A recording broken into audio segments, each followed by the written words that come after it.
এর আগে হয়তো আপনারা ডিমের অনেক রকম রেসিপি বাড়িতে ট্রাই করেছেন, বাট একবার আমার কথা মতো এই রেসিপিটা ট্রাই করে দেখুন। খেতে তো এটা দারুণ টেস্টি হয়, বাট বানানোটাও খুব বেশি যে ঝামেলার তাও কিন্তু নয়।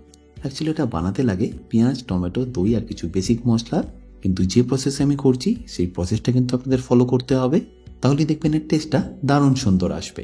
আর রেসিপিটা পারফেক্টলি করার জন্য সাথে অবশ্যই থাকবে অনেক tips and tricks. By the way, আমি শেফ অতনু, আপনারা দেখছেন অতনু রান্নাঘর, আর আজকে আমাদের রেসিপি এগ দো পেঁয়াজার। আচ্ছা, এই ডিমের রেসিপিটা বানানোর জন্য আমি এখানে 10টা ডিম আগে থেকেই বয়েল করে নিচ্ছি।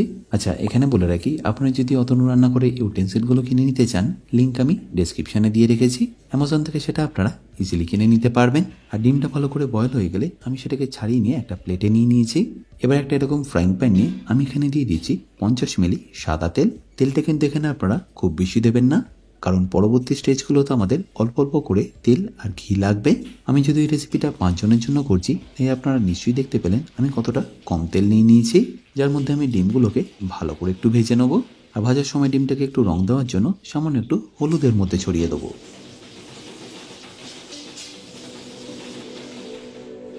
এবার একটু আস্তে আস্তে এইভাবে কালারটা এসে গেলেই দিয়ে দিন এর মধ্যে স্বাদ মতো নুন। তারপর সেটাকে একবার ভালো করে মিশিয়ে নিয়ে ডিমটাকে তুলে একটা আলাদা পাত্রে রেখে দিন।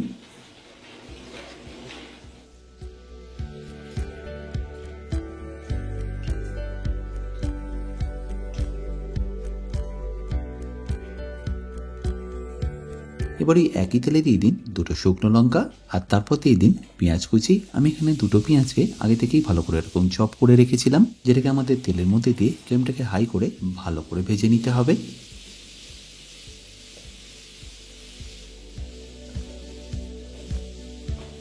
আর এটা আপনাদের ততক্ষণ ভাজতে হবে যতক্ষণ না পেঁয়াজটা হালকা একটু লাল লাল হয়ে আসছে। আর পেঁয়াজটা ভাজার সময় এখানে দিয়ে দিতে হবে কাঁচা লঙ্কা। আপনারা যেরকম ঝাল পছন্দ করেন সেই অনুযায়ী এখানে দিয়ে দেবেন।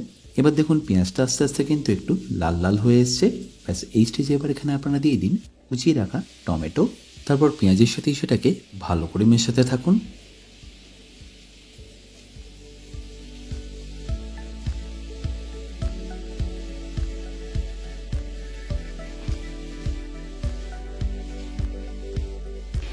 আর এখানে মশলা বলতে লাগবে প্রথমে রঙের জন্য 1 চা চামচ হলুদ গুঁড়ো আর 1.5 চা চামচ কাশ্মীরি লঙ্কার গুঁড়ো। এটা আপনাদের প্রথমে দিয়ে বাকি মশলা দেওয়ার আগে ভালো করে একবার মিশিয়ে নিতে হবে, যাতে গ্রেভির কালারটা একটু ভাইব্রেন্ট আসে। আর টমেটোরও কিন্তু এখানে আপনাদের ভালো করে একটু কুক করে নিতে হবে, নাহলে টমেটোর কাঁচা গন্ধ থেকে গেলে গ্রেভির টেস্টটা কিন্তু অতটা ভালো আসবে না। এরপর টমেটোটা যখন দেখবেন একটু ভালোভাবে কুক হয়ে গেছে, তখন এখানে দিয়ে দিন 2 চা চামচ ধনে গুঁড়ো আর স্বাদ মতো নুন। ধনে গুঁড়োটা আমি এই কারণেই পরে দিলাম, কারণ একটু আগে দিয়ে দিলে দেখবেন গ্রেভির কালারটা একটু কালচেটে টাইপের হয়ে যাবে। এই যে ভাইব্রেন্ট কালারটা, সেটা আপনারা কিন্তু পাবেন না। এইরকম ছোট ছোট কারণগুলোর জন্যই কিন্তু রেসিপির টেস্ট আর টেক্সচারে ডিফারেন্ট আসে। আর তাই এরকমই প্রচুর টিপস অ্যান্ড ট্রিক্স আমি শিখিয়েছি আমার বেসিক কুকিং কোর্সে। এছাড়াও আপনারা সেখানে পাবেন বিভিন্ন রকম রেসিপি, যেমন স্যালাড রেসিপি, ব্রেকফাস্ট রেসিপি। এছাড়াও থাকবে বিভিন্ন রকম ম্যারিনেশন ও মশলার রেসিপিও, যেগুলো দেখবেন আপনাদের নিত্য প্রয়োজনীয় রান্নাগুলোকে অনেকটাই সুস্বাদু করে তুলবে। কোর্সের পারচেস লিঙ্কটা যদি আমি ডিসক্রিপশনে দিয়ে রেখেছি, তাও বলে রাখি কিনতে যদি কোনো রকম অসুবিধা হয় আমার সাথে এই হেল্পলাইনে যোগাযোগ করতে পারেন। আর তাছাড়াও কোর্সটা সরাসরি কিনে নিতে পারেন আমার নিজস্ব ওয়েবসাইট www.otonurannaghar.com থেকে। আর আপনারা হয়তো নিশ্চয়ই দেখলেন আমি এখানে 3 চা চামচ টক দইও ব্যবহার করলাম, যেটা এই গ্রেভিটাকে আর একটু রিচ করতে সাহায্য করবে। দইটা দেওয়ার পরে একবার ভালো করে কুক করে নিয়ে যখনই দেখবেন এইভাবে তেলটা ছাড়া শুরু করবে, তখন এখানে দিয়ে দিতে হবে সামান্য একটু জল, যেটা বেসিক্যালি সব কটা ইনগ্রিডিয়েন্টসকে একবার ভালো করে মেশাতে সাহায্য করবে।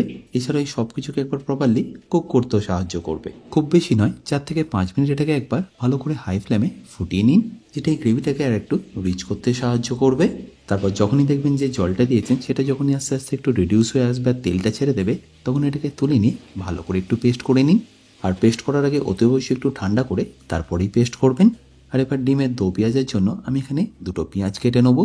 বেসিক্যালি আমরা যেরকম চিলি চিকেনের জন্য পেঁয়াজ কাটি, সেইভাবে এটাকে কেটে নিতে হবে।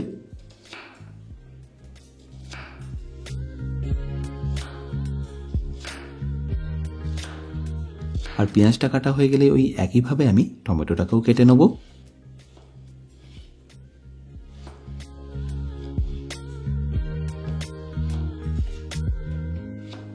আর আর এই দুটো কাটা হয়ে গেলে একটা আলাদা প্যানে আমি সামান্য একটু সাদা তেল নিয়ে নেবো।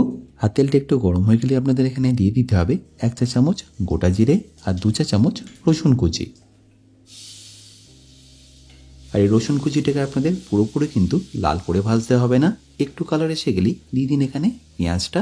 এবার পেঁয়াজটা একটু ভাজতে ভাজতে দেখবেন পেঁয়াজের যে পাপড়িগুলো আছে সেগুলো আস্তে আস্তে খুলে যাবে আর রসুনটা কিন্তু আস্তে আস্তে লাল লাল হয়ে প্রপারলি ভাজা হয়ে যাবে। আর সাথে অবশ্যই একটু নুন এখানে দিয়ে দিতে পারেন আর গার্নিশের জন্য কয়েকটা কাঁচা লঙ্কা এখানে দিয়ে দিতে পারেন। তারপর যে টমেটোটা কেটে রেখেছিলাম সেটা দিয়ে সামান্য একটু কাশ্মীরি লঙ্কা দিয়ে এটাকে ভালো করে মেশাতে থাকুন। এখানে কিন্তু আবার টমেটো আর পেঁয়াজটাকে খুব বেশিক্ষণ কুক করলে চলবে না, হালকা একটু ভাজা হয়ে গেলে এটাকে আপনাদের তুলে নিয়ে সাইডে রেখে দিতে হবে পরে ব্যবহার করার জন্য। এবার দেখুন ফাইনালি এটাকে ফিনিশ করার জন্য আপনাদের কি করতে হবে, আর তার জন্য একটা ফ্রাইং প্যানে আপনাদের নিয়ে নিতে হবে 1 চা চামচ ঘি। আর ঘিটা গরম হয়ে গেলে এখানে দিয়ে দিন 2 চা চামচ আদা রসুন বাটা। আর সেটা আপনারা ততক্ষণ কুক করুন যতক্ষণ এর থেকে কাঁচা গন্ধটা চলে যাচ্ছে। আর একবার এর থেকে কাঁচা গন্ধটা চলে গেলেই যে গ্রেভিটা আমরা পেস্ট করে রেখেছিলাম সেটা এখানে দিয়ে দিন। তারপরে আদা রসুনের সাথে এটাকে ভালো করে একবার মিশিয়ে নিন।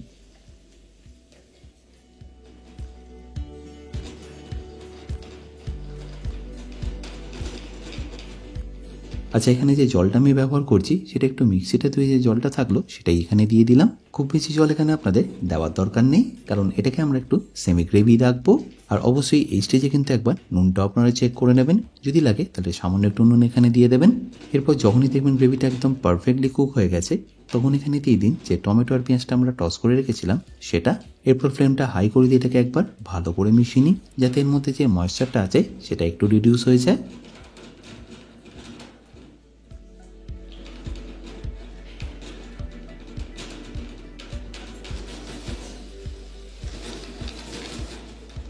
এবার যখনই দেখবেন এটা একটু মাখা মাখা হয়ে এসেছে তখন এখানে ডিমটাও অ্যাড করে দিন। তারপর সেটাকে একবার ভালো করে মিশিয়ে নিন। দেখুন এখন কতটা সুন্দর লাগছে দেখতে। আর ডিমটা দেওয়ার পরে আপনাদের খুব বেশিক্ষণ কুক করতে হবে না, 1 থেকে 1.5 মিনিট কুক করে নিলেই হবে।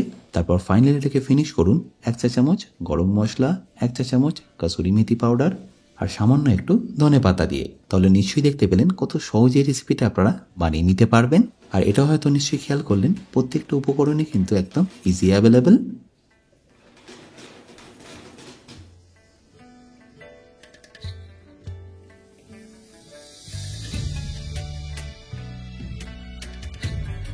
তাই আশা করি এই রেসিপিটা আপনাদের নিশ্চয়ই ভালো লাগবে। আর ভালো লাগলে প্রতিবার মতো আমাকে কিন্তু কমেন্টে জানাতে ভুলবেন না। বাই দ্য ওয়ে, আমি শেফ অতনু, আপনারা দেখছিলেন অতনুর রান্নাঘর। দেখা হচ্ছে আপনাদের সাথে আর একটা নতুন রেসিপি নিয়ে নেক্সট এপিসোডে। ভালো থাকবেন, সুস্থ থাকবেন।